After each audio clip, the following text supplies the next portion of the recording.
Rita holds the round loaf of bread dangerously close to her chest and saws away, wielding the long knife like a suicidal violinist. The hard crust crackles. Christina, her little brother Vinny, and her grandfather sit around the red enamel-topped kitchen table eating dinner. Christina's mother and her father Joe will eat later, at a more civilized time, in the dining room, with a white tablecloth and the wine Joe makes every year from Montepulciano grapes and stores in round oak casks in the cellar cantina. Rita places the bread on the table. President Kennedy is on the radio saying something important about underground testing in his queer accent that everyone says is a Boston accent, but which sounds the way no one speaks in Christina's city 7 miles outside of Boston.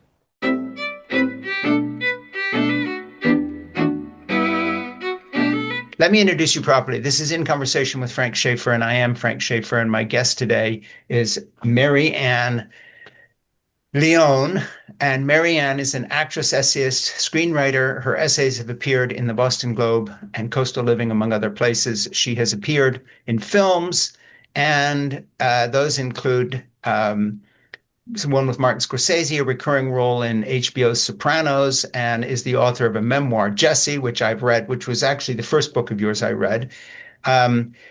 And most recently, Five Dog Epiphany, which I have not read. And she is the author of a new book I have read, and I have showed Marianne a moment ago, but I'm going to show you all again. And that's the dog-eared copy of this book, which is Christina the Astonishing, and it's a novel. And I love the book. I'm very prepared to talk about it. Let's keep going with this boilerplate here. I'm asking you to please subscribe right now on YouTube to In Conversation with Frank Schaefer and on Spotify and Apple Podcasts. And to my Substack, it has to be said page where I do commentary at frankschaefer.substack.com. And you can also follow me at my new project, thegospelofzip.com. And Marianne was kind enough to hold up an autographed copy of a book of mine she read many years ago called Portofino, which was a novel. And I'm going to begin not by plugging that novel, although because I'm an author, everything really is a plug, well disguised. But I'm going to mention the fact, and then I'll only mention it once, that when I read Christina the Astonishing, there were two things that sort of tied me to you. First of all, I really enjoyed the book. Secondly, my first novel was also a work of humor, set in a family in which anybody who knew me said, well, this is as much memoir biography as it is fiction. And of course, I know enough about you, Marianne, to know that your book here is set in a non-fictional world in which you actually grew up. And we're going to talk about what the difference is. So let me, first of all, just talk about you a little bit here. And I made some notes to go to here that Portofino, because we've talked about that. I think your father, I know this is personal stuff first, but I just want to paint a picture of you. I think your father passed away when you were 15 or something like that. Yes, yes. Is that correct? Okay, so I'm hurrying through my notes here. You met your husband in an acting class. Were you in your 20s? Yes. Okay, I'm getting this stuff right. You've known my friend Fontaine Dubusse for about 10 years? Oh, more than that, more than Okay. that. It At just least seems 15 longer. years. Everything seems longer. How long do Yes. you think you've known her for? I think about 15 years Okay. because I met Andre with the publishing of my first book. Well, Fontaine is godmother to a couple of my grandchildren, and we have a long connection with that family. Um, Now, you are someone who has been friends with Andre Dubusse, my friend, and so forth. I met you, I think, after or just before I read your book about Jesse, who was your son. And how many years ago did Jesse pass away? He passed away in 2005, 20 years ago, Yeah, longer than he was on this earth, and how old was he? 17. 17, because I just told my producer Ernie that I thought he'd been 18. I'm sorry, I got it wrong. Yes. But that book resonated with me on so many levels. First of all, I'm a parent. Mm. Secondly, having suffered from polio myself, which was minor flea bite compared to what he had, but I spent my time, being looked at by other people as sort of different. I have an atrophied left leg. I used to wear long pants all the time. In addition to which, I grew up in a fundamentalist community which relates very much to Christina the Astonishing in a sort of odd way with your Catholic nuns, which we're going to get into.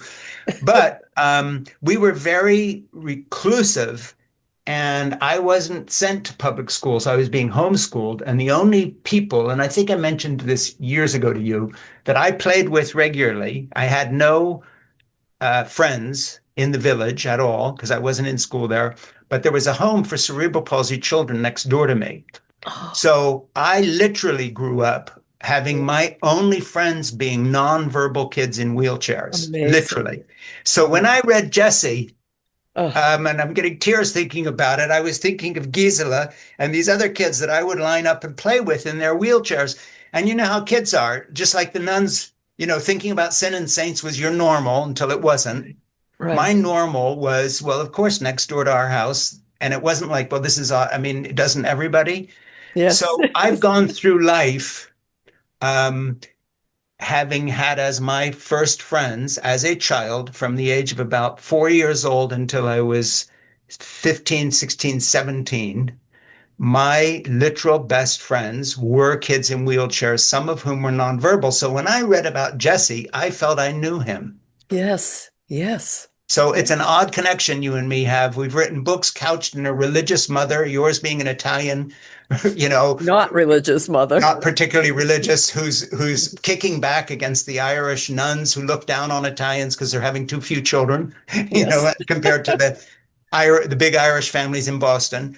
And they're But too I just wanted to bring sensual. that up because it's a very deep connection I have with you in a very strange way. Yes. I really got the book, and I Yes. loved your book, and I've kind of been so interested in you ever since. And by the way, we did not book this because of Andre and Fontaine.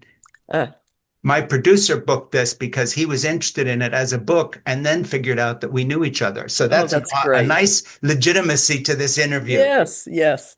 And then you've got your Five Dog Epiphany, which also has a little bit to do with Jesse and a whole process of grief because you lost a book. I mean, not a book, a child, and then also talking about losing dogs, and then you adopted more. I think this is your first novel. Is that correct? That's true. It's Okay. absolutely right. And you live on the South Shore near Boston. I don't want to give away anybody's age. I'm 73. That's all I'll say. But we I'm may in be your age range. we may be of a similar generation. Yes, So we know definitely. shit. In addition to which, if I make a T-shirt and send you one sometime, it'll be "I'm old, don't fuck with me." Absolutely. That's what I want to People, tell everybody who crosses my path that messes with. totally. Out of fucks to Okay, give. so we've gone through some notes here. Let me get you to start this review of your book, this interview of your book. I'd like you to read chapter 1, which is called Sin Eater. And I Hmm. want people to understand the reason we're doing this is because I don't want to talk about a novel because it's not a nonfiction work. And here's all these ideas we're going to go range through. I want them to get the flavor of the book. And I have two Right. readings for you to do. The first one now, and then we'll discuss the book. If you don't mind opening this Sure. interview with that reading. Thank you. Happy to. This chapter is called Sin Eater. Rita holds the round loaf of bread dangerously close to her chest and saws away, wielding the long knife like a suicidal violinist. The hard crust crackles. Christina, her little brother Vinny, and her grandfather sit around the red enamel-topped kitchen table eating dinner. Christina's mother and her father Joe will eat later, at a more civilized time, in the dining room, with a white tablecloth and the wine Joe makes every year from Montepulciano grapes and stores in round oak casks in the cellar cantina. Rita places the bread on the table. President Kennedy is on the radio saying something important about underground testing in his queer accent that everyone says is a Boston accent, but which sounds the way no one speaks in Christina's city 7 miles outside of Boston. Christina turns the dial abruptly to a station playing the kind of music she likes, fruity pop songs sung by almost crying men. Christina's nun teachers would gasp at the disrespect. They practically genuflect every time they speak the name of the first Catholic president. The music isn't helping to drown out the enthusiastic chewing and gulping going on around her. Christina tries to lose herself in her comic book, but now her grandfather's slurping is getting on her nerves. She reads the same panel 3 times and looks up. Vinny, directly opposite, chews with his mouth open, smiling at her to better reveal the mess within. Christina pushes away her pasta fagioli. I can't eat. I'm going to throw up. She glares at Vinny, who is now guzzling his drink and making a little humming sound of delight. He smiles again, orangeade glistening on his chin. You're a pig! Rita points the knife at her. I got a knife in my hand. Her voice is low and dangerous. Christina's grandfather, his mouth also full, rumbles out his all-purpose mollifier, the only phrase he knows in English. It's all right. It's all right. Miss Prim, her mother mutters. Rita's truthful assessment of her finicky nature always enrages Christina. Her mother is anything but prim. She wears snug black capri pants and flirty little blouses. Her pillowy lips are always enhanced with Revlon's fire and ice, even around the house. Christina grabs her comic book and flees. She hates Friday nights. Meatless Friday nights mean pasta fagioli, the mushy beans, the red iridescent soup that surrounds the slimy little elbow macaroni and increases the slurp factor at the table to intolerable levels. Her mother's shriek follows Christina up the stairs. You're going to get sick! Christina slams the door to her room. I have homework, she yells through the closed door. I'm taking you to the doctor. Rita's ultimate threat seeps faintly through the door. You stupid plebeian, Christina mutters under her breath. Plebeians are commoners, Sister said. Patricians are aristocrat. Christina is an aristocrat, trapped in a family of plebeians who make pigpen sounds at dinner. I Do you want love me to that. stop? And you know what? When I asked you to read that, I said, "Oh, this will go, maybe it's too long." It goes very quickly. Yes, I didn't read the whole thing. I just No, I read. know that, Yeah, but I mean, that's we'll yes. we'll go there. Oh, Let me just interject one thing in terms of introducing you before we go further. Can you hear me okay? yes, I can. Can you hear Oh, me? yes, I hear you fine. Yeah. Okay. And that is that I wanted to mention the fact that this reading you're doing at the Jabberwocky, I want to promote that a little bit. It's November 8th. We talked about it. You're being introduced by a mutual friend, Andre Dubus, who's a novelist, House of Sand and Fog, and all that stuff. And then one other thing, and we'll get past this quickly, that you and I have in common, and that I want you to continue your reading. That I'm interrupting. And go ahead with that, is that both of us as writers, we're both serious writers and had some successes, but we both live in the shadow of somebody famous in our family. In It's your true. case, you married him. So just mention who your husband is.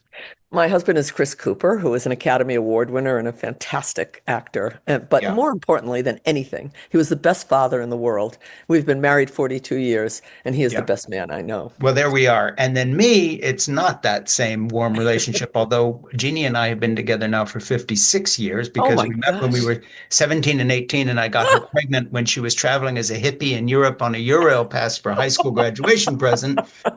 But where we met, speaking of famous relatives, was at my father's um, evangelical fundamentalist kind of cult headquarters, where soon he became very famous. And then when he would be in Washington, he'd be staying in the White House with various Republican presidents. And he and I were very much part of the religious right in the 1970s and 80s, out of which our present moment of history comes. And we're not here to talk about that.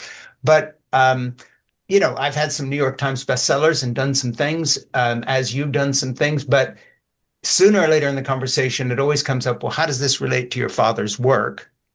And sooner or later, people want to talk about Chris Cooper, but we're not going to go there.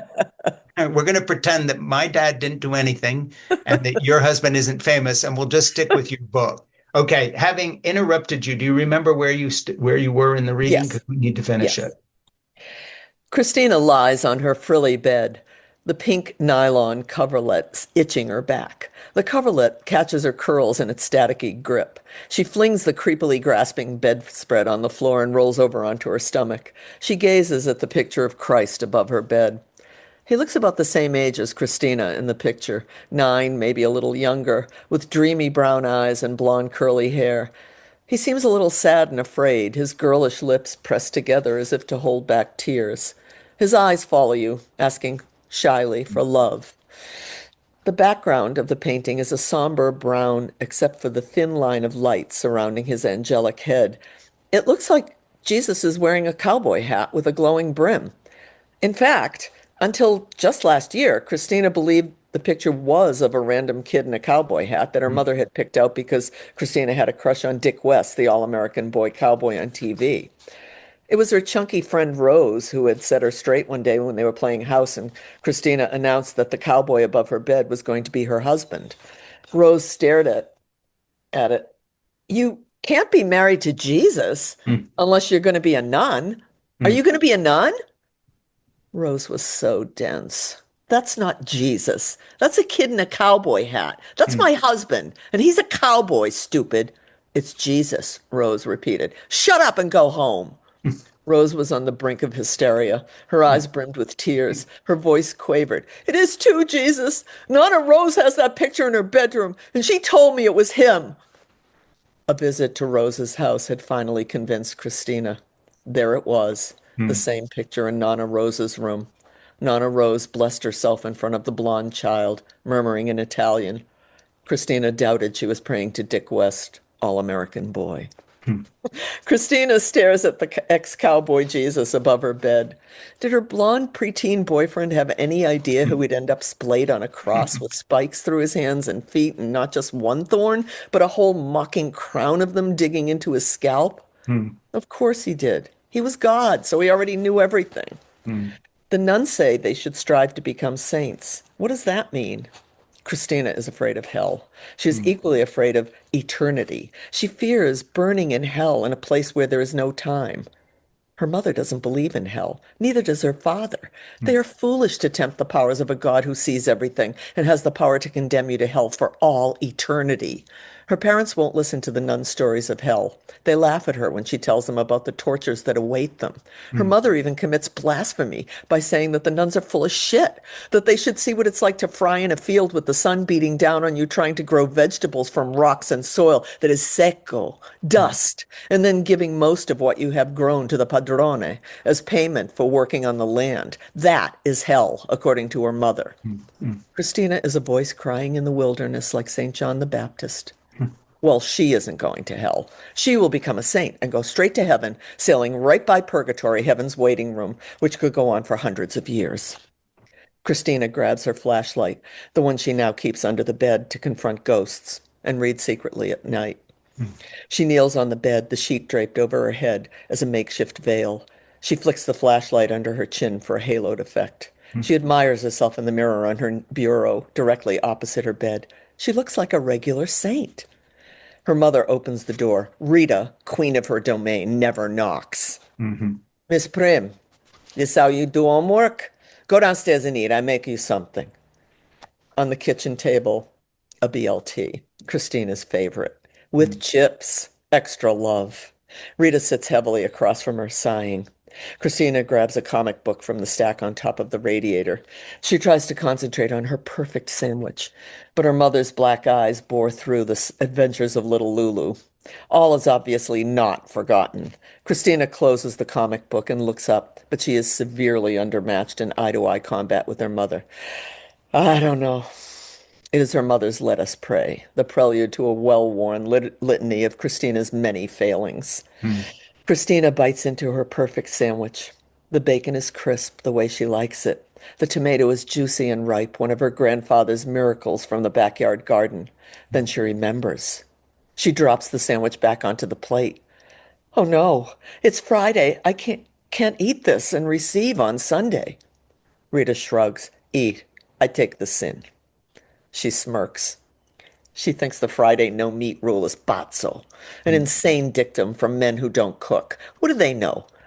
Did they have to keep an entire family strong to face the hardships life hurled at them? The priests back home in her Italian village are all well-padded little waddlers, their florid complexions shining with health and liters of vino. They eat meat every day, not once a month like Rita's impoverished mother and father, and they take the choicest portions offered by their cringing congregants. Bleh. It doesn't work like that. I have to go to confession. Eat. God wants you to eat. It's not a sin. It's a sin to waste food. Irritation propels Rita to jump up and stir Joe's dinner simmering on the stove. Eat. Hurry up before your father come home. She looks over her shoulder and sees Christina unmoving, staring at the sandwich. Predictably, she snaps, Jesus, Mary, and Joseph! A car door slams in the driveway. Joe, diverting for a moment the path of Rita's lava flow rage, throws open the front door. Vinny hurls his cannonball body at his father's knees. Rico! Joe cries joyously, hefting him aloft, grunting with effort. Pa, he nods to his father, immovable in his rocker, entranced by what he can't understand a word of on television. The soundtrack tells him when to laugh, and he does, obediently, mindlessly, cackling in his old man way. It drives Christina crazy. Now in the kitchen, she hopes her father, with his bar owner's ability to break up fights, can end the BLT standoff. Rita continues to yell, What? I gotta feed you now like a baby? Christina's eyes sting at the unfairness of the baby comparison. She isn't a baby. She is 9 years old. Joe enters the kitchen and kisses Rita gingerly. Rita doesn't acknowledge the kiss, nor shift her withering stare from Christina. She know eat nothing. I make this special for her. She know eat. Daddy, it's a sin, she whispers, her chin trembling. I told her I take the sin, Rita snaps. But Sister said, Oh, Rita sings her full-throated aria of scorn. Sister say. She too much with the fucking nuns. She got bad dreams every night. They make her pazzo. She cut all of your roses. She make the thorn in her forehead so she look like Saint Rita. Next time she's gonna nail Vinny to the cross for Christ's sake. For Christ's sake, Joe laughs. Rita doesn't get the joke. She never lets Christina forget the misbegotten effort of a few years back to present a joyous picture of herself to God as Saint Rita. On that occasion, Christina had solemnly gone about recreating the holy portrait of Saint Rita that hangs in the Falcone hallway. The portrait is in a fancy oval frame, the first thing visitors see upon entering their modest house. Saint Rita, her mother's namesake, looks transfixed by tiny Jesus's body attached to the wooden cross she holds in both hands. Healthy-looking pink cherubs carrying spills of roses float above her head, and just below the pudgy angels hovers a crown of thorns about an inch above Saint Rita's black veil. The white wimple covering her forehead has as its focal point a thorn that is sticking into the flesh beneath the wimple. St. Rita doesn't appear bothered by the thorn, even though it looks more like a spike. She's too busy venerating the tiny Jesus. Christina had intended to present a picture to God of herself venerating the cross. Christina plans to become a saint and guarantee her place in heaven. She had hoped that God would fill her with grace, especially if she endured the thorn in her forehead. Like St. Rita, she had knelt before her father's rose bushes, partially denuded to provide decoration for the crucifix that she removed from above her parents' bed. Two of Christina's plastic baby dolls, naked, also decorated with cut roses, were smashed sideways into the bushes above her head. Christina herself wore her mother's Niagara Falls scarf in place of a wimple. She had gritted her teeth and stabbed herself in the forehead, but instead of grace, all she'd earned was her mother's screeching threats and a small scar between her eyebrows. But that was 2 whole years ago. Christina is older now and knows more about what pleases God. Following the rules about Meatless Friday is one of the important things God demands. The impossibility of explaining this to her mother leaves Christina on the verge of tears. In 3 years, I'll be confirmed. I'll be a soldier of Christ. I can't eat this. Joe utilizes his superior peacemaking skills. He pretends to have an idea. Hey, Dolly, speaking of soldiers, guess what's on tonight? Sergeant Bilko, you want to watch it with me? Okay, Christina sniffs. The standoff over, Rita whisks away the plate with the BLT.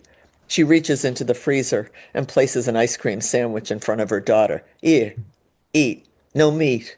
She smiles at Christina, sits down, and takes a big, devilish bite of the BLT, consigning her soul to hell, or at least purgatory. Christina unwraps her ice cream sandwich and nibbles it. I'm gonna be a soldier of Christ, she mumbles. She feels sorry for her mother. Not for the first time. She pictures Rita burning in hell for all eternity, the tongues of fire licking her sinful black capri pants. Christina's father winks at her, and she takes a big bite of her ice cream sandwich, cheered by its gluey sweetness and the thought of her mother in flames. Yeah, I love that beginning. And I'm so glad I got you to read the whole thing because it's such a snapshot of the entire book in the sense that you've set it up so beautifully, drawn us all in. We're on her side, and we love this little child, immediately. So it's just a fantastic opening to the story. Um, Thank you. so, as I mentioned earlier, I'm drawn to the novel for a lot of reasons. One is because I have a very intense religious background. So, let's first talk about your background in terms of the Catholic schools you were at in the Boston area. And we won't go through every single quote I've marked and ask you, is this real or is this fiction? But in the spirit of not doing that for the rest of your book, just give me the general parameters of your childhood, as if you hadn't written the novel, but are interested in describing a very religiously intense beginning. My wife, by the way, Jeannie Schaefer, that I've been with all these years, went to Catholic schools in California at a different period of her life, and we can talk a little bit about that. But I have some knowledge of that through her. But talk about your actual childhood, irrespective of the book. Well, my actual childhood, I was raised in a wildly over the top Italian American family, Yeah, providing me, oh God, years of material as an yeah, actor and as a writer. yeah, I was first generation, like Christina in this, which was different than my girlfriends. My little friends, even the ones who were Italian American, they were second generation. So yeah. their mothers had been through what I went through, and they loved my mother. They loved hanging at my house. But for Mm, me, it was like my sister once found a journal I had written when I was 10 years old. It was attached to, my mother threw everything out, but this was yeah. attached to a bureau my sister was throwing out. She Mm, said, "You were such a happy child. What happened?" And I said, "No, I was writing as an American child yeah, because that's what I yeah, wanted to be, yeah. American." So I sound like I'm living in a sod hut and wearing calico, I mean, Sure, and a sure. bonnet. Um, and that is not what it was like. In the journal, I call my mother mom, which I Yeah, did not. And I also swore like a sailor, even at 10. So, yeah, I mean, it wasn't anything like that. yeah, So, all I aspired to was to become American, to not be thought of as different, as foreign. And I really relate to a lot of what's going on now because of that, because yeah, of what yeah, that's like. The otherizing of Italian immigrants was happening even yeah, then. yeah. So I was very aware of that. And I was very aware of what was really American from watching TV. And I Mm, wanted our family to be like that. But we were not like that. We were loud, we were crap. My mother said fuck a lot. It was yeah, just, you know, and she even said it to the nun at one point. She actually felt sorry for them. She thought they were deluded, crazy people yeah. who they were Uh, married to God instead of a real yeah. man. And so I heard this stuff all the time. Mm. But yet I had Stockholm syndrome because I bought everything they said. I was But I five have a years question old. for you to interject there, and that is, given your parents' views of the nuns Yeah. specifically, or the church in general, Why? Why what were did they you doing send in a me? Catholic school? Ah, because they were immigrants, Yeah, because they were Italian immigrants, and they had this one thought. Public school is free. How good can it be? In yeah, Italy, you pay for everything but the air you breathe, yeah, right? You want yeah, the priest to read a letter from home? Dozen eggs. yeah, So that was their thinking. This has got to yeah, be better. You pay for it. It yeah. wasn't, of course. It was worse. I mean, I lived in Newton. That city had one of the top 10 high schools in the country, Sure. you know? Ridiculous. So, Yeah. Yeah, so uh, that's a bit of the story. And I'm curious about something, and that is that your dad passed away when you were quite young. And so did yeah, the dynamic change? And I haven't matched dates to real life here, but where were you in this journey when he that did it died for in me. terms of your character and That how? I would say that was the motivating factor for me to lose my religion Yeah, was when my dad died because first of all, not only I mean it was a typical Italian wake. It was like people pulling him out of the coffin screaming. It was really over the top, yeah, dramatic, fainting, the whole works. My yeah, mother was there devastated, mm, 43, three kids. English is a second language. yeah, No marketable skills outside of cooking. yeah, And my teacher came up to my mother, took her hand, and said, God needed him in heaven. yeah, And my mother looked at her and said, fuck God, I need him here. yeah, Yeah. And all I could think of was like, these are my teachers. I Yeah. mean, it was, but later I felt like, yeah, Yeah. Yeah. and Yeah. also when I would think that, well, according to their laws, since he golfed every Sunday, Yeah.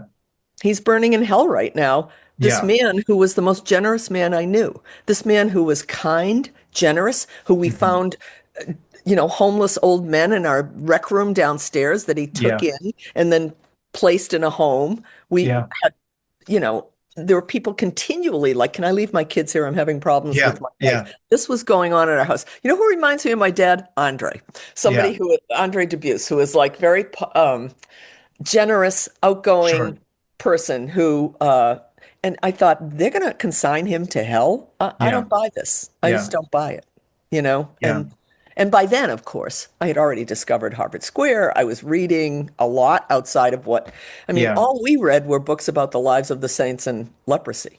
Yeah, it's interesting because I was talking with Jeannie the other day about her Catholic school experiences, and she quit Catholic school at about age 12 and then went to a quote unquote Smart. secular public high school, having had enough of it. Her journey was a little different than yours in that she experienced some of what you're talking about, no love stories. It's always, Hmm. sexuality suspect, don't touch yourself down there, always use a face Hmm. cloth, you don't want your hand, all that sort of stuff. She got a bit of that. She also had one nun in first grade, sweet sister Patrice, she remembers with great fondness. But then that nun got fired by a very controlling archbishop in Los Angeles who didn't want her or these other more liberated Uh, sisters. to So actually follow the gospel. yeah, to actually follow the gospel. And then fast forward, by the way, before Sister Patrice died, she was down in marching with Martin Luther King Jr. So, Yeah. she had a whole nother life that sort of fulfilled what we're talking about. So I see you reaching for something. What you got there? I want to read you a short piece I wrote about nuns Yeah, okay. for Let's hear condescension. something about it because Yeah, if that triggers another little piece by you, then but we're not selling that. We're selling your book. Just I keep understand, keep your but I eye on the want people to ball. understand that Yeah, my attitude myself yeah, is these days I find myself in the awkward position of defending nuns. yeah. It's awkward because after 12 years of parochial school, I left the church and have rarely looked back with any affection for the experience of the sisters who taught me. In first grade, I developed a rapid blink facial tic and had horrific dreams about boiling in oil and having my eyes plucked out, like the Christian martyrs the nuns extolled as role models. Yeah. For minor infractions, like talking out of turn, kids were forced to don baby bonnets and were paraded through classrooms to the jeering laughter of their peers, like Chinese political prisoners made to wear dunce caps during the revolution.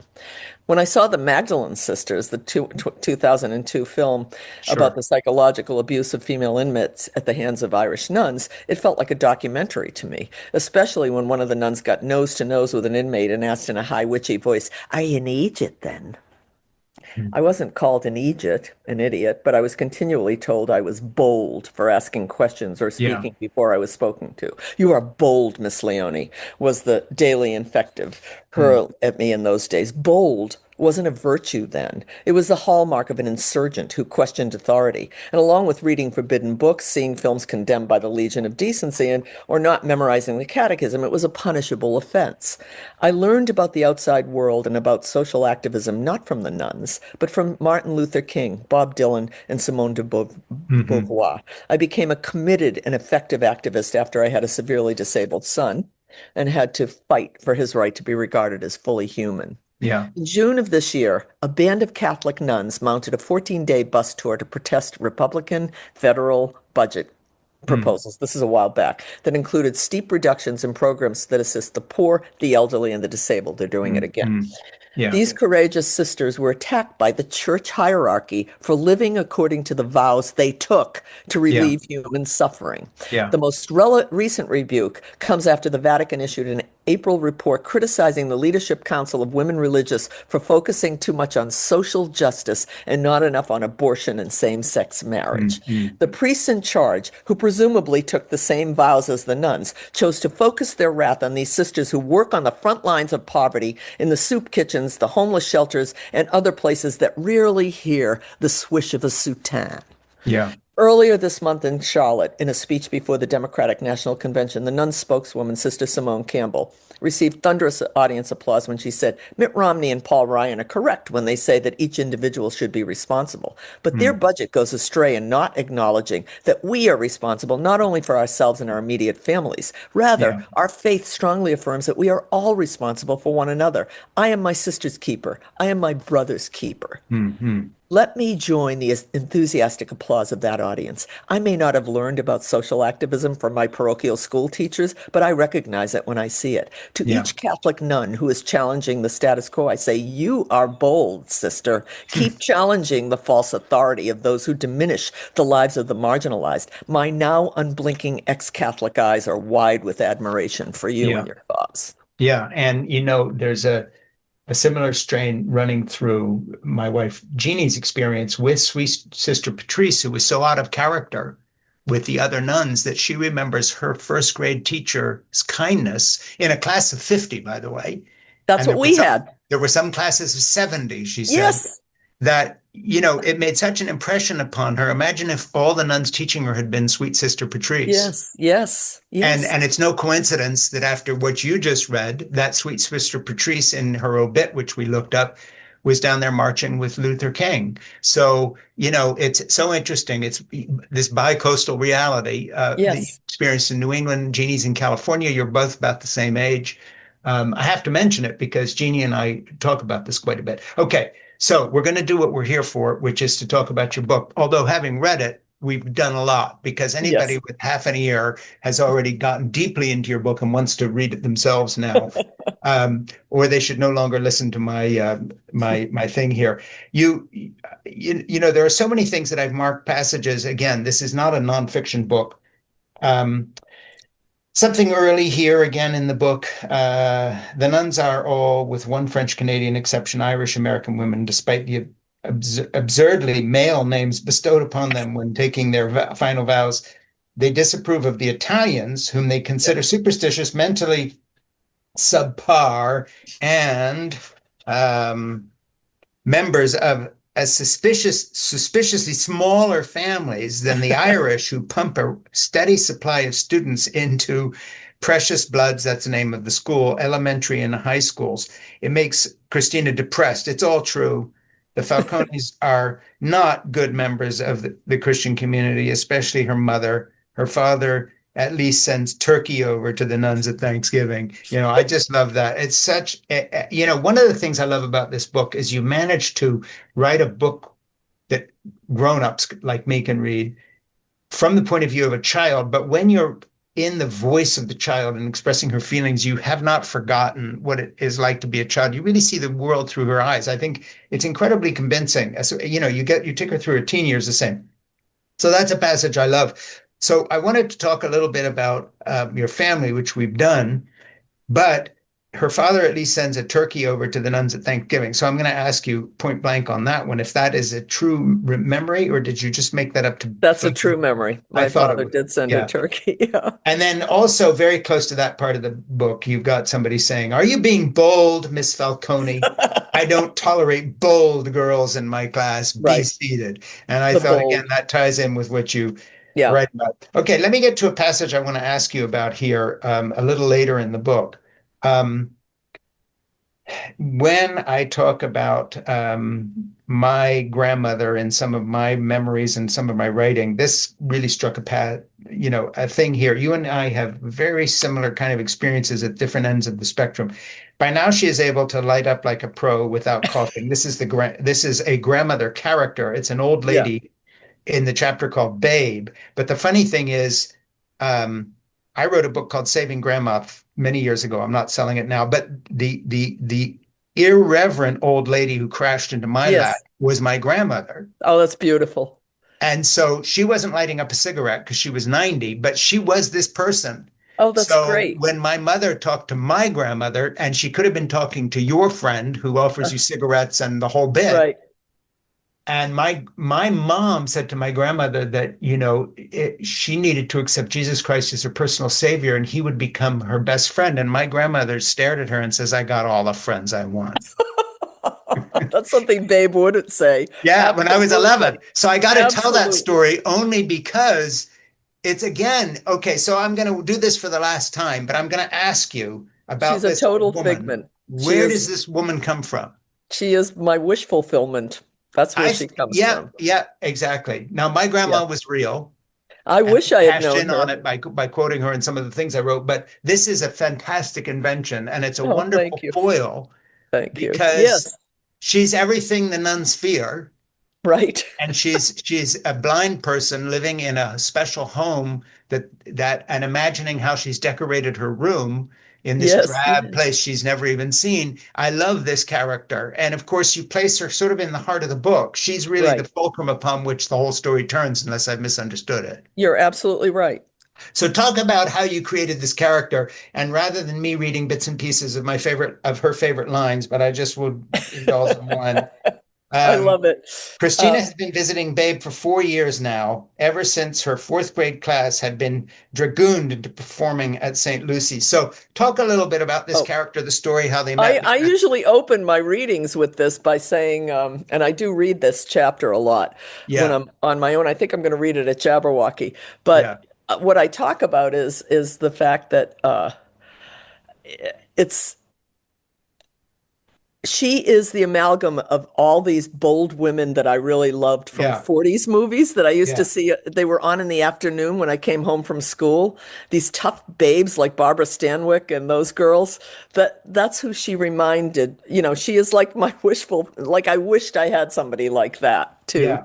you know, um, to To, direct to me. in your life, but in a Yeah, way, she's you because you sort of become this woman. I that's mean, true in a bizarre way. this is She your reminds me, updated version. You're the If you met yourself now, you're true. the person who would lead her astray. You're absolutely right. That is a very good idea. Yeah, That's a you very good basically just, observation. this is biographical. This is you. You'd hand her a cigarette and start talking about, maybe you can touch yourself without a face cloth. That's hilarious and true, I think. So I want She you to is, go to page 79. I don't want you in your, and I want you to go down to the middle paragraph that starts, "It was bad." And I didn't oh, know you yeah, were going to read this, but yes, I'm going to have you read. And I'd like you to read, if you may, over to "Babe is Unmoved." Trust me, kid, it yeah, was about sex, yeah, yeah, because that whole passage is really important to the book. Plus, it'll just draw people in further. And again, this is about a quarter of the way through. So you've had the beginning. Now I'm getting Marianne to drop you into the, not the middle, but a quarter in. So you're third, getting a bit yeah, of the flow of the story. So why don't you read that from there to there? okay. It was bad. Everyone knows I started it, and I'm afraid someone's going to tell, and then I'll get killed and maybe expelled. And everyone's mad at me at school. Christina feels the relief of saying it out loud. She has never felt this lightening of spirit after actually going to confession when she recites the same unvarying list of venial sins, talking back to her mother, sneakily assaulting her brother, being mean to Rose, her best friend since babyhood, always omitting, of course, the strange, exciting, and wrong, so wrong, impure acts of touching herself every night when she is lying in bed after first running her hands over her breast to check for any growth and suffering the daily crushing disappointment when the status quo remains unchanged. Flat, flat, flat as a board. But you can't go to jail for touching yourself. Christina's pretty sure of that, although what does sodomy laws mean? She heard that on the news or somewhere. She thinks sodomy is just about some woman being punished by turning into a pillar of salt for being too curious and looking at what she shouldn't. The murky sixth commandment is in there somehow, though. That salt woman was probably staring at somebody's private, like when Vinny was a baby and Christina peeked at his nether parts when his mother bathed him in the sink. So Babe talks back to her then, Yeah. well, you just gonna leave me hanging? Christina hastily abandons the disturbing brain picture of Vinny's snail-like penis. All we were doing was turning cartwheels during recess. Some drippy girls were talking about sodality, and I started to cheer for the Blessed Mother to make fun of them. Then I turned a cartwheel, then Patsy did, then all my other friends did too. Then when we came in from lunch, Sister sent the boys to study hall, and then the priest came in too. Jeez, they called in the Gestapo, Babe says, mock impressed. Father McMullen asked us if we could imagine the Blessed Mother turning cartwheels. That gets a loud snicker from Babe. I still don't get what the big deal was all about, Christina says. Were the boys watching you? Babe asks. Christina, suddenly uncomfortable, shrugs. Then she remembers Babe can't see her shoulders, so she mumbles something non-committal. She doesn't like where this conversation is going. It was about sex, kiddo, Babe declares. Yeah, that's Christine, great. Yeah. So you get a feeling of who Babe is, and also just at sort of a midpoint in the journey. So I'm going to jump out of this for a minute and just talk about you again for a second. Going back, in terms of stuff you've done, and there is a connection here because you've been involved with very creative people. mhm. Give me a 2-minute thumbnail on your association with The Sopranos, because of everything you've kind of done, obviously that jumps off the page. Um, Yeah. I've watched the series a couple of times and I remember you well in it. Um, so I don't want to brush past that because it has something to do with this book because it's Yes, also it's set you're in Italian absolute. America. It's You not are so unrelated. smart. I'm not asking you about your husband, whose name we won't even mention. And I'm not You talking know, about my dad, whose name we won't mention, but I'm talking about a work experience that ties you to the Italian you are community. absolutely right because I said in my author statement that I got a recurring role in The Sopranos, and it may have been my time on that series that made me think about coming up in a character-rich environment with a Mm, tiny enclave of people from the same mountain village in Italy and a wildly dramatic and yeah, inadvertently hilarious family. I wanted to write about growing up in that juicy realm, and of course, about being desperate to escape it. yeah, And because it is, I mean, yeah, sure. when I read those scripts, those were the best written scripts I've ever come across, Yeah, really, for yeah, myself. absolutely. And what I loved was how they worked humor in, even with the violence and everything Yeah, else. of It was course. very funny. Yeah, And I it gave me the impetus to write this. It really did. And I had yeah, first written this as a screenplay, this novel, yeah, and it was optioned, and then it sat there. So I novelized it. yeah, as screenplays are wont to do. Yes. So I Been there, done novelized that, it. because I'm I did sure that. you've had that with Yes, I Portofino. have. I I'm have. It's been sure. through 3 options so far. Yeah. You should. I Yeah. even I even was sent to scout locations by the production team at one point. They paid for my trip, and I went back to all my places I thought it was happening, Oh, and then some, that's some German fabulous. financiers dropped out. At least you got a trip to Italy out of it.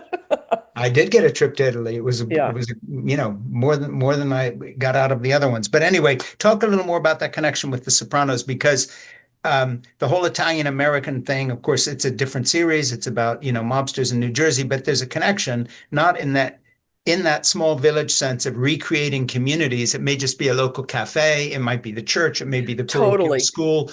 But this is a big chunk of your life. You were raised in it, and then Totally.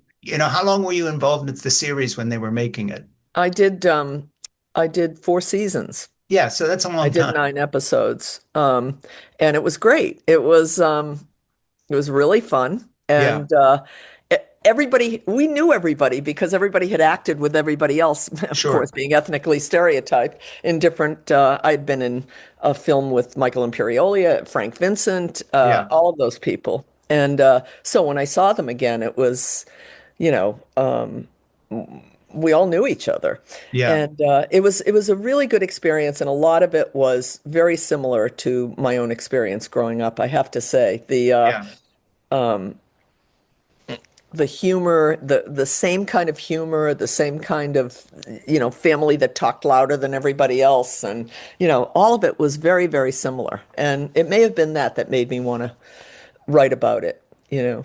yeah. And not to take you to a different place here, but since I've already jumped out of the book into another discussion for a second, I want to go to one other thing, and that is being I'm 73, and I've wrote in the evangelical context when I was sort of a sycophantic, sidekick to my Yeah. father. Then when I left, I wrote a real book called Portofino, which you've referenced, Yes. and some other novels, I think 3 or 4 other novels, and then um, another 10 or so books that are nonfiction memoir kind of things.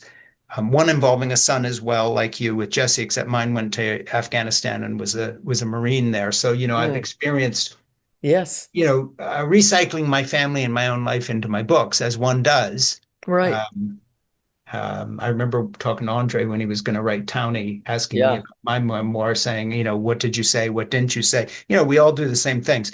So I want to ask kind of a general question, a writerly question. I've seen Yes. the publishing business change in Oh, lots of ways. I had the same editor and agent for years and years and so forth. And as you know, the publishing business is very different. And one of the big differences that's sort of whispered but not talked about is the diminishing number of readers. yes. And you hear you see professors at Harvard quoted an article saying, they used to assign something like 80 books a year to their students, and now if you can get them to read 8, you're lucky. And Oh, this it's is this is Harvard, terrifying. and this is Harvard. Yeah, that is So you can only terrifying. imagine, and then everybody's staring at their phones. So Yes. this is going to be a very odd question to you, and I haven't given you this before, so whatever you say, you have not rehearsed. How do you see the connection between younger people who are hesitant to fall in love and even date today, and younger people who don't read anymore, in terms of a kind of a denial of the human experience you and I share? Because we both fell in love and we've maintained a relationship, and these are young, and you had a child, and I've had Yes. children, and these are young people who don't seem to know how to read a book like this because Right. they're not. If Right. you know, if they're not, and that's a horrible generality, but they're not.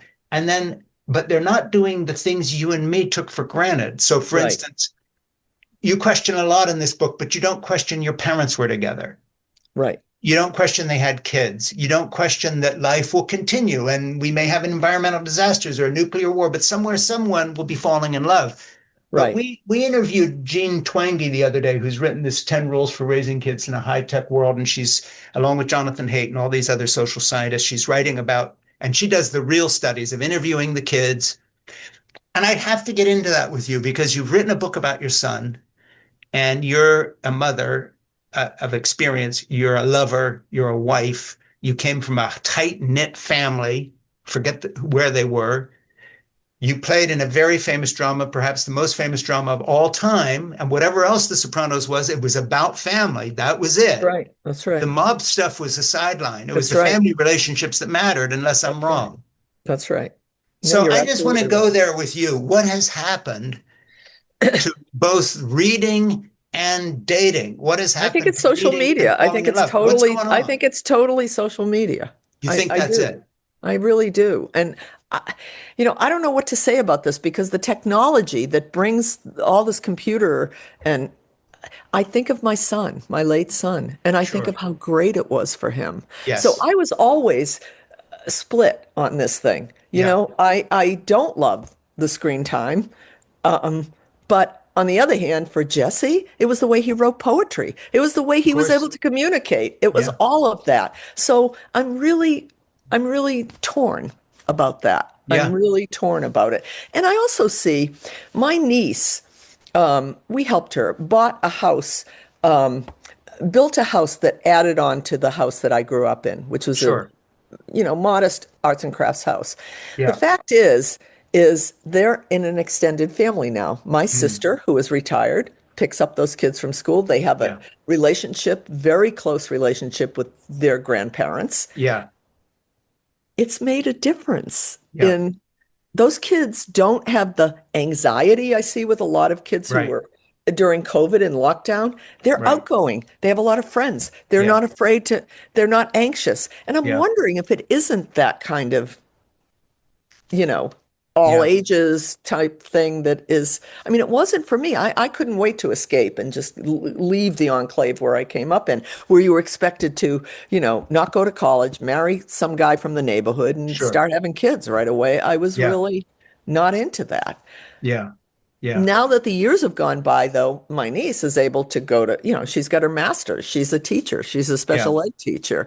So there's a little bit of both, right? Yeah. That's Yeah. available Absolutely. now. It's not Well, exactly the same that made me want to just run away, you well, I'm know? kind of like you in that, as somebody who grew up severely dyslexic and was finally dumped in British boarding schools, where counterintuitively you'd say, "Oh, that must have been horrible." No, that was wonderful. It was my release. It was me running Yes. away at age 10. And Yes. very fortunately, the first one I was dumped in was run by these remarkable people who had never heard the word dyslexic, but they were kind.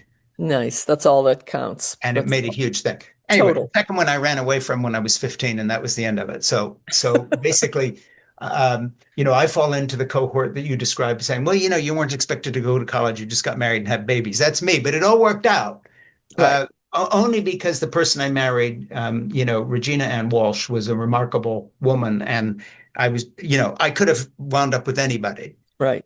but I wound up with her, and it was just this wonderful, luck of the draw and blessing in life. That's a different story. But the thing I want to get to with you is that if it wasn't for spell check and it wasn't for the fact that my computer savvy son who graduated from Georgetown came and taught me to type because Jeannie was typing up everything of mine because I couldn't type. And I said, well, I can never learn to use a computer because I've never learned anything, the sort of Right. dyslexic excuse. Right. But I was rescued by technology and by a very tech savvy physics teacher who's my son. So I'm like you, but I Yeah. kind of think there's another dynamic at work too, and that is that a lot of our culture when it comes to family dynamics has been deconstructed. Yes. Yes. When, it's not a question of individual experiences, but history is made up of tipping points, Right. and usually when they're happening, you don't see it. It's, it's Um, true. But we've arrived at a series of tipping points that I think exacerbate the technology. In other words, if most people were growing up in stable family relationships, then the phones wouldn't have such a big effect. If most people were growing up and there hadn't been so many changes, Right. then That's maybe the right. phone is just a thing we can handle better. But the thing That's is, right. when you put it all together, the entertainment values of the culture, as opposed to Right. getting down to, this sort of entertain yourself to death syndrome, millions of choices, and then you add the phones into that. Plus, you're coming from a home that is dysfunctional and or Right. broken up and or bitter. Somehow, I can't point to it, but when you put that all together, some lonely guy sitting on a bench staring at a phone, I get it. And what he's Yeah. owed by me is not necessarily another government program, but an apology Right. Right. because they have been had. They haven't been. So, at least you had a stability in your background, even including the nuns. You're writing a book at It's true. making humor at their expense, but It's true. they were better than nothing. Yes. Yes. You know what I'm Well, saying? Put it this way, I'll ask you a question. You think they were better than nothing? Well, the good part was I mean, the best parts that I can figure out is that it did spur me on to read other things Yeah. because I realized how restricted the reading was. And my editors loved me because I'm really good at grammar because they were all Yes. grammar Nazis. Yeah. Yeah. But other than that, if I hadn't been a reader, I think I would have come out of there really not equipped to do Yeah. anything other than what they had prepared. We didn't even have home ec in at Our Lady Help No, of I Christians understand. where I went. It Yeah. was more like it was just like become a trad wife, and um, Yeah. it wasn't going to. I knew it wasn't going to happen, and it was Yeah. even more. Once I started getting into civil rights and all of the other, I Yeah. mean, yeah. I mean, and there was no kind of civil discourse happening. I remember a kid coming up to me at I think I went to a Stephen King reading and he was someone I knew from high school and he said, Yeah. "I remember when you wore a black armband to school when those civil Hmm. rights workers got killed." I was like, Yeah. "Yeah, but I was the only one in the school who did that, you Yeah. know?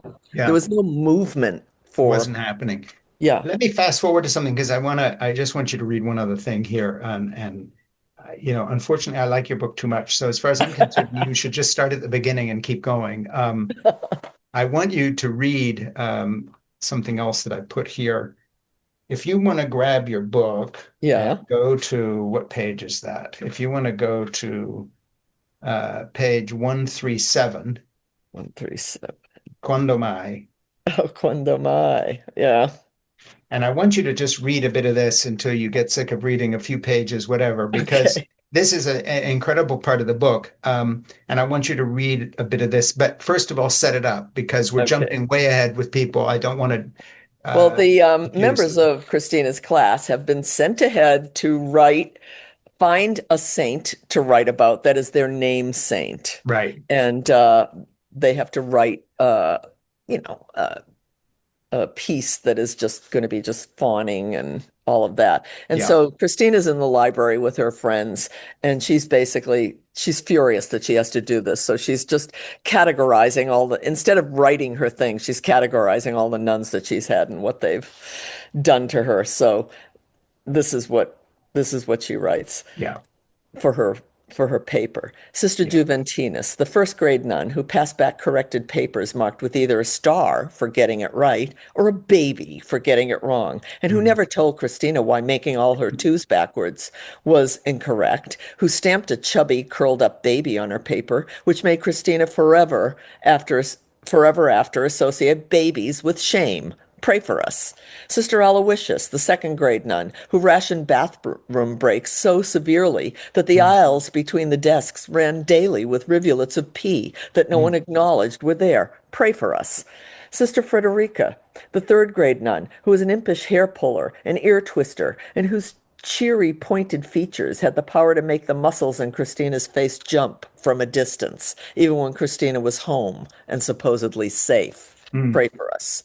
Sister Isaac Jogues, the fourth grade nun who had a martyr fetish and penchant for hanging signs on kids and parading them through other classes for humiliation and finger pointing and derisive laughter that would echo forever down the corridors of their lives. Pray for us. Mhm. Sister Boniface, the fifth grade nun, who declaimed over and over every day the phrase, "Woe betide you," in the thunderous voice of an Old Testament doomsayer, and then delivered the woe with the stoic formal sorrow of a masked executioner. Pray for us. Sister Liberata, the sixth grade nun, who told the boys they were the spawn of the devil and loved the girls, except for the ones with vowels at the end of their names, who were the spawn of Mary Magdalene, junior whores, whose breasts came in too early to be decent, except for Christina, freakish member of her own tribe, who didn't even have the whispered promise of Mhm. tits. Pray for us. Should I stop there? Well, people get the flavor, but I don't know why I love that section so much. I mean, it's all in italics too. I just want to show everybody. It sort of jumps out at you. And there's another passage a little later that jumps out where you've couched it as a letter, Oh, yeah. a Yeah. confessional letter. And I'm desperately looking through where I marked the page. Here's a line, but it isn't that. All the drippy girls in Cecilia's clique sing along with her obedient drones swarming the queen bee. I love that. Yes. I've marked too many passages in this book, but where's the letter? The letter of Oh, I know. confession. The letter's later. It's way later. No It's daughter of mine leaves this house unless it's with her right. husband, decrees, with the force of Zeus hurling a thunderbolt. It's not there. It's It's later. It's after later. swing time. Yeah. Okay, you got Bereavement. Breaking Uh, the seal? No, that's not the letter. Oh yes, yeah, Breaking the Seal. Yes, that's what it's about. It's page yes, 242. yes, yes. Okay, so explain why I had a question just as one writer to another. I love it, by the way. Yeah. I thought it was very clever. But what gave you the idea and why did you make this a letter? You know what? I originally read this to a crowd of people with a bunch Yeah, of other women, and I was solicited to be a part of this thing that when I don't know what it's called. It's when women write letters to they're assigned. yeah, sure. And this was a letter to my secret. And Yeah, so I wrote this as a letter to my secret yeah, first, and then I yeah. adapted it for this novel. Okay, so So, I want you to explain where it comes in the book and who it's to and who it's from so people locate it again. But again, it's the opening, the bit you read just now, and then this. I just found very unusual portions of your book. They were very yes, different ways of setting things up. this is when she's moved on. Yeah, She, no, you and I know, love that. And I yeah. want to get that feeling. So go there. Let's read that Okay. letter. Dear Father, this chapter is called Breaking the Seal. Yeah. Dear Father, generic Irish name. I can't remember your name or face, just your collar and ankle length man Mm, dress. I'm not good at keeping secrets, Father. Right now, as a side note, I want to assure any friends that somehow happen to read this, for other people's secrets, I have extreme Sicilian level omerta. mm, But for my own, not so much. I'm a blabbermouth by nature and an actress by trade, so I don't have many good secrets left at this point because they've all been blabbed. But I feel like it's time to break the seal of the confessional. When they told us at the retreat that due to the new rules of the church, confession is now going to be a face-to-face deal, mm, I'll admit it threw me, the face-to-face thing. I was 17 years old and about to graduate from the parochial school I had gone to since kindergarten. All the girls in my class had spent a weekend at the Holy Family Retreat House, where we were supposed to be praying and getting ready for our roles as Catholic wives and mothers in the outside world after high school. It was the late 60s. There were no other options at the time except nurse or teacher or secretary. The night before the face-to-face, you and some of the other priests had, inexplicably and creepily, screened Fellini's La Strada for mm, us, a film with Giulietta Messina and Anthony Quinn. Anthony Quinn is a strong man in a circus who buys Giulietta Messina from her impoverished mother. mm, He is brutal to Giulietta Messina, and he abandons her in the end, but this drives him crazy. Nobody got why we were seeing this film, but I got that I wanted to do what Giulietta Messina was doing, shine like I was lit from within and make people laugh and cry. mm, I was lit from within. I, I made her my patron saint of acting, so thank mm, you for that. Now I know what I wanted to do after high school. The face-to-face confession was supposed to be the last holy ritual we did before we were able to go home. It was a required thing, like when you go before a parole board. mm, At the time, I finally had a boyfriend who wasn't monosyllabic and who read books and could quote Oscar Wilde and Edward Gorey at will, which made me love him. We were romantically dry humping in rooms heaped with coats at teenage parties, and I was writing profane poetry for him about chalices of flesh, inspired by Rimbaud and Baudelaire and Sylvia Plath. For this required confession, I'd kind of been counting on the usual setup that even non-Catholics have seen in films or read about: the little booth, the blackout curtain, the darkness, and the further anonymity of the face-level grate that mm, distorts your features so that you're unrecognizable afterwards in a crowd of other girls. Instead, you opened the door to a prissy living room with two pale satin upholstered chairs facing each other. mm, I was awkward and confused, and the lace mantilla I was wearing got caught in my mouth and made me choke. You looked eager and smiley.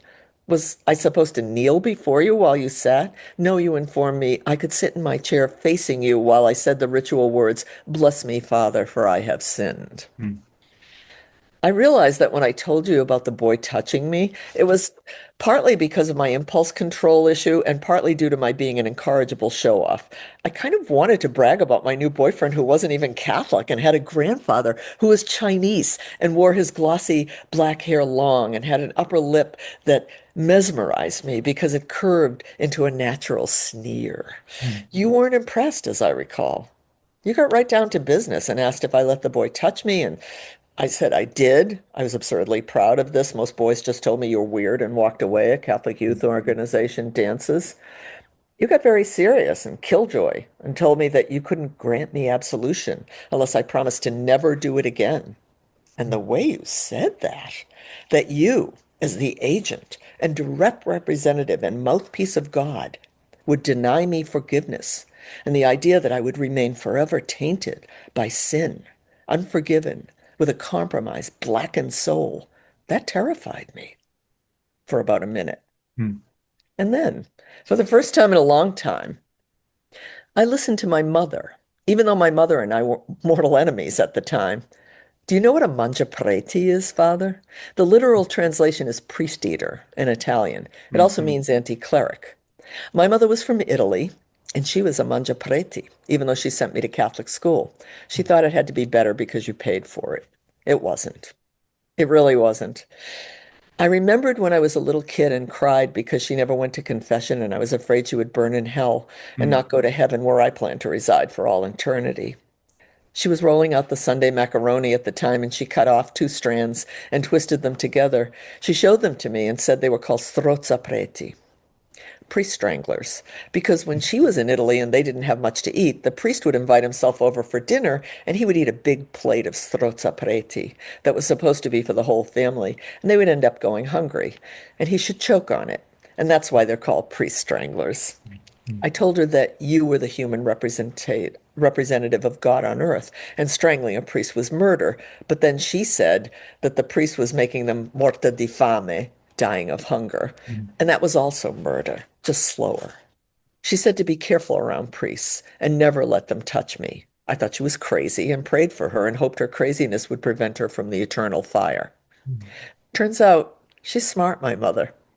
So you may be wondering why I talked about breaking the seal of the confessional at the beginning of this letter when you're the one bound to secrecy. Well, Father, I want to thank you. That confession was the beginning of a transfer of power.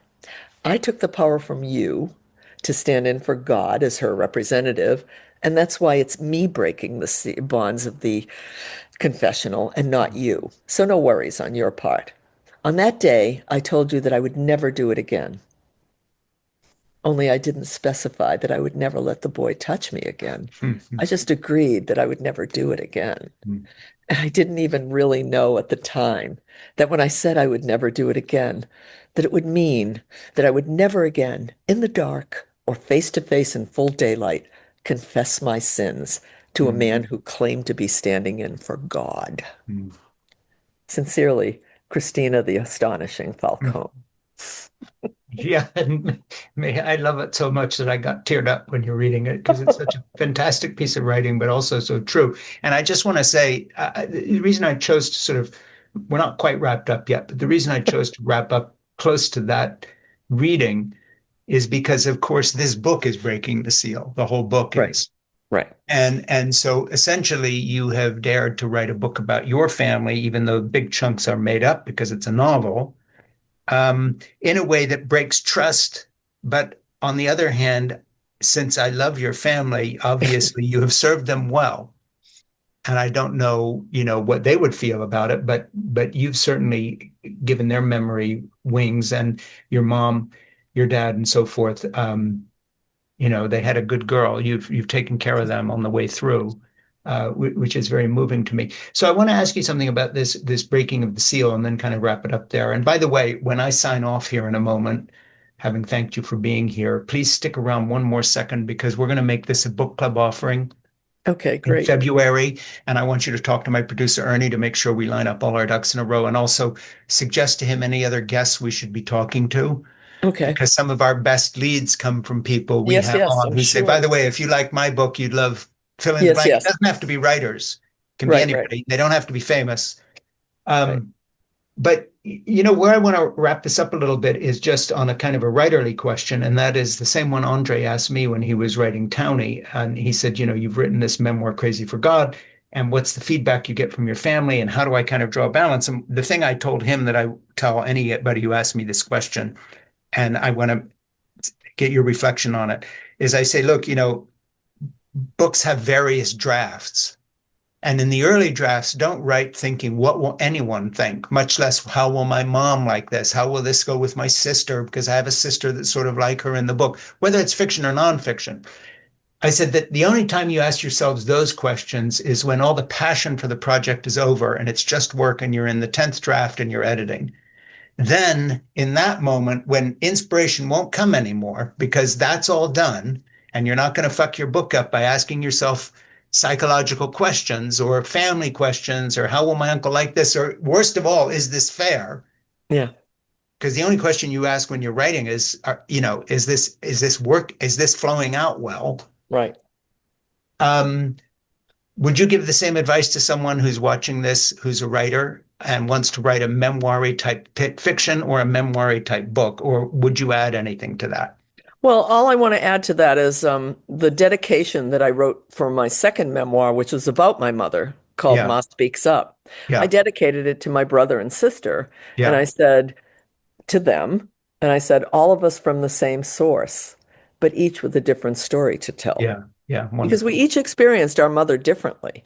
I mean, Yeah, if you're from a family, you experience it differently. My brother, the of course. Principe, he experienced it very differently Yeah, from, the girls. And so, yeah, I agree with you totally about that. yeah. And of course, it's like when people talk about their parents, different siblings have different parents because you That's come at right. a different stage of their life. They were getting That's right. on when you were little, and now they're divorced or Yes. whatever. It's all different. Yes. Yes. So, I mean, my sister was only 7 when my father died, Yeah, so it's she a whole didn't different really, deal. yeah.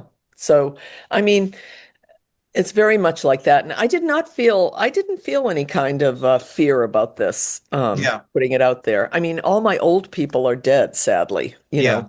But I actually think my mother would have liked the book I wrote about her. Yeah, And I think she would have liked this too. I mean, I mean, the only character I didn't really mess with in this was the mother because my mother was such a colorful person that I absolutely. decided to just adapt her totally to this book because I mean, my friends still quote her. So, you know, well, you Yeah, remember Fonny's mother. I mean, there are these personalities of these women absolutely. that just, my mother was had a very strong personality and, Yeah.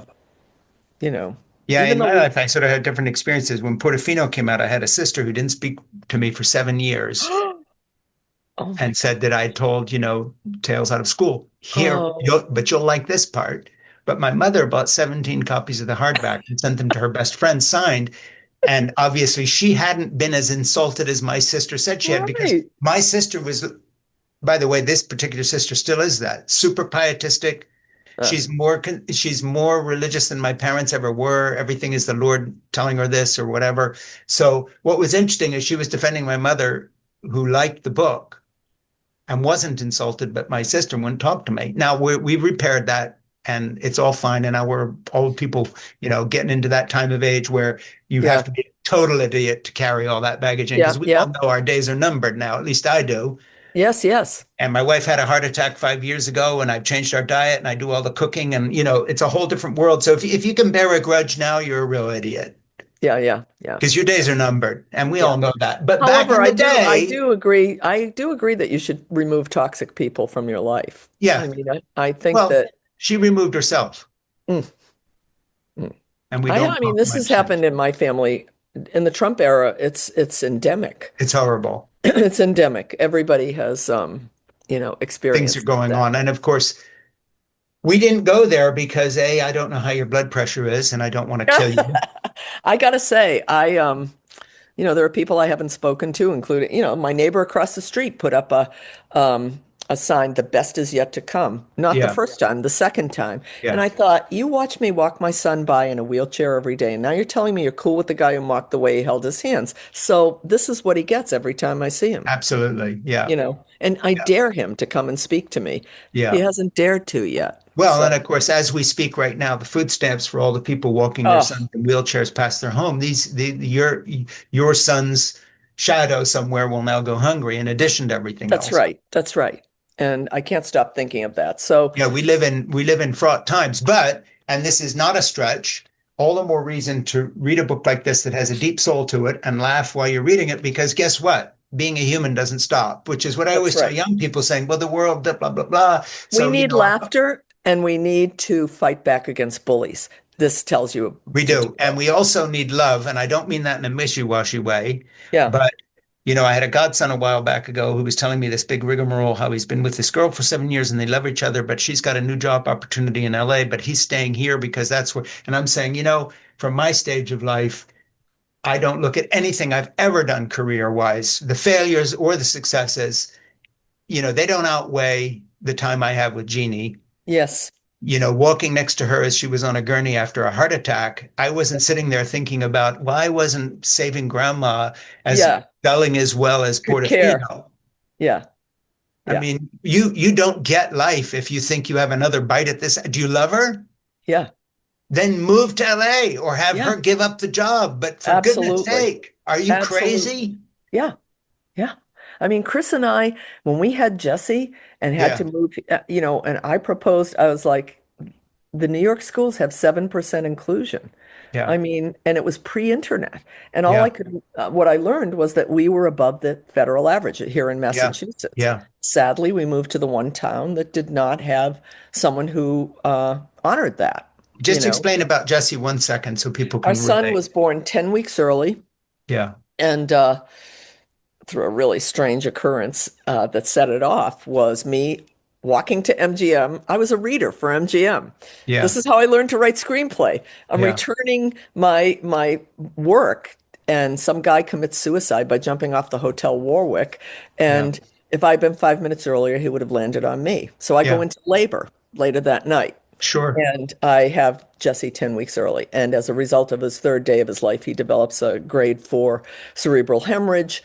He is cognitively not affected but it's really hard to tell people that when you have a kid who is nonverbal and in a wheelchair. Yeah. Um, but the fact is that Jesse was in the 99th percentile for Yeah. Yeah. intelligence. So it made us fight even harder to get him. We realized that he needed to be in school.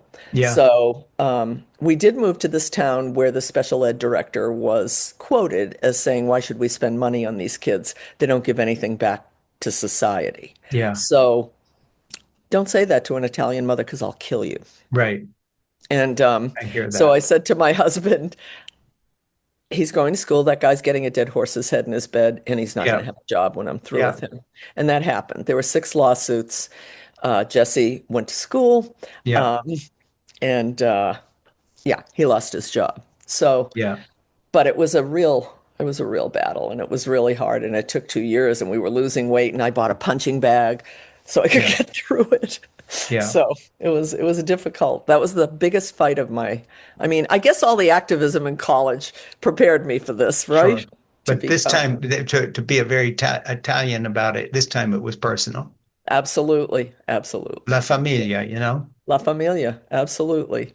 And that's how I feel about it when I see, when I see people who tell me proudly that they're supporting, Mango Mussolini, I'm not Yeah. all in. It's Well, like, I feel the same way about some of our dear brothers selling us the algorithms that put us all in rabbit holes where we hate each other, yes, it's making awful. billions out of it, and at the same time joining groups on the West Coast that tend to look for other members of the elite with which to have perfect genetically tested babies, Ugh, yeah, because God forbid we have anybody imperfect. yeah, yeah. Oh There, God. They have a to lot put to it really learn. mildly, I am not charmed. Yeah. They have a lot to learn, those people. They don't Yeah, they do, understand. and like I said at the beginning, and in no way, trying to cater to doing a nice interview with you, but from my heart, growing up in this weird religious cult, the friends I had to play with who weren't members of the cult Yeah. were in wheelchairs next door of all ages. They took them from age 3 up to about 25. It was supposed to be up to 18, but there was nowhere to some people to go. That taught you compassion at an early age. It It taught really you did. empathy. It taught Yeah. empathy is the basis of Yep. art. It's the Yep. basis of art. That's why during fascist eras, you don't have Yep. good art. You have shit Exactly. art Shit at art. that It's all time. propaganda and shit It's art. total. And Yeah. afterwards is the release. That's when in Yeah. Italy, Neorealismo, Fellini, Sure. all those guys, they just prospered then. And Yeah. that's what I think I look to happening here, please. Yeah. For there to be Absolutely right. yeah, for Well, there to hey, be a you're reawakening of you're part of the empathy. solution here in the midst of this dark time, writing a good book, and here it is. And we've been talking about Christina the Astonishing. It's our book club offering. It has to be read. And you have been talking with me, Frank Schaefer, whatever podcast, and Marianne Leone, and any other little boilerplate here. And my new project is The Gospel of Zip, and it goes live on November 1, Cool. both on YouTube, where I read the whole thing out loud for free, and I'm giving it away because I want people who don't read to read it. And my agent has literally, you'll get this, not pleased with me, nor are the two publishers that made offers. But I decided to just, I don't have anything to prove. I've written some books that have sold well, and I'm giving this one away. No strings attached. There's no I hook here. love you, Frank. I think that's There's no fabulous. 800 number to go to. And by the way, I've written it in sections that are text length Beautiful. because It's it's smart. like, 347 quote chapters of a book that's only 200 and some pages long, but Right. whatever. But You're very smart. that's my Trump moment. I did my works of humor, Portofino, Yes. Saving Grandma, blah, blah. You're doing yours. You wrote your serious books first. Yes. I mean, in a weird way, right? And I wrote Yes. my works of humor first. Then I wrote some serious books. And now I've written another book, The Gospel of Zip, about my dog Zip. Ah, But it has a lot of life lessons about relationships and marriage and getting on with people and what I call the survival of the friendliest, not the survival of the fittest, God damn it. dogs can teach you a lot, man. I mean, you've got to Absolutely. read Five Dog Epiphany because what that's about is grief, rescue dogs, and Yep. mutual healing. And I wrote in that, for example, Titi, who was kept in a cage and Yeah. gave up litter after litter and so neglected that the guy let the harness grow into her flesh, so she was a fear biter and Yeah. nobody was adopting her. but we look at each other and we're just PTSD mirrors of each other. I've Yeah. had a great loss. She's had lost litter after litter, and also, you Yeah. know, and just to watch her even now and see her boldness that she has come into from Yeah. a terrified, quivering little girl who, like, the first day drew blood from my husband, Yeah. who now, if he even looks at her, she's Marilyn Monroe and Some Like It Yeah. Hot, So sweet. shimmying all over. But she now has her perch at the top of the sofa Yeah. where she can watch everything and rule. And I Yeah. love it. Well, I just love it. yesterday or the day before, I interviewed another author who's written a book called Lab Dog about a dog she rescued. She writes for the Washington Post, New York Times, all this stuff, but she was traveling with him in an Airstream trailer. And this was a dog who had been put in a cage, and you'll get this, couldn't even walk because it had no muscles, just sat there. And the dogs in the other cages next to it, they'd cut their vocal cords so they didn't have to listen to the No. music. And this was in a major university that she rescued Oh, from. that's disgusting. And you and I feel the same way about it. But the thing is, I have several recurring themes on this podcast, in case you're wondering. I interview a lot of women, about 80%.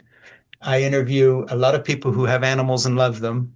And I interview people who have had journeys like mine from whatever background, Yes. and come to another place. And this book fits all of it Oh, because I'm you've so written a book happy about about that. dogs and journeys. So um, we are on the same page, Marianne, and I just want to thank you. And thank you for your generosity in reading so much out loud. But Oh, I loved I it. wanted Yeah. people to get the flavor of the book in your voice.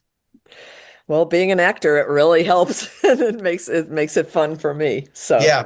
thank you. So stick around, Talk Journey for a minute. Sure. And I love you very much. And I Love love you, your John. work. And Thank I you. love this book. Yay. And I I'm so laughed, I pleased. smiled, I wept. And I'm sorry we couldn't just listen to the whole thing and that I had to do some talking because my name's on this stupid I'm podcast. Thank very you. happy that you did, Frank. You asked great questions. Okay, Thank thanks you a so lot. much. Okay, Thank you, bye-bye. John. Bye.